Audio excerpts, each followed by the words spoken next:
Magandang gabi sa inyo lahat po, mga ka-Trinensi. Ako na po sa inyo, si Rinaldo Nagayo, the vlogger sa YouTube. Ngayon, malapit na ang eleksyon. May 10 na ngayon na. Dalawang araw na, eleksyon na. Kaya sa ating mga magboboto ngayong May 12, ito lang masasabi ko sa inyo. Iniwan mga yun ng iba.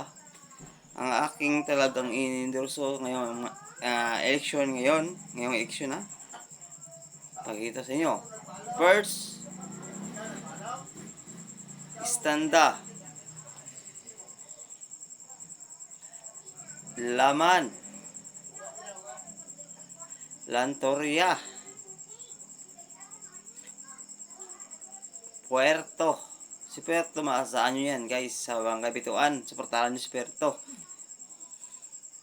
Sali, ang ating IP o Muslim community sa Galidan, si Mr. Sali, suportahan natin yan.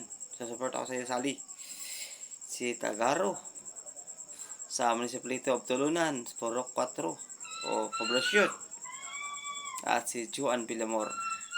Suportahan natin sila ngayong eleksyon. Dalawang araw na lang, dapat suportahan nyo. Yung nagsuporta ka sa kabila, dito niya isuporta sa kanya.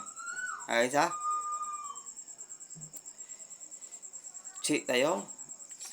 Ang sabi nga dito, ang palibungat, di ba? Suporta na kayo. Ay,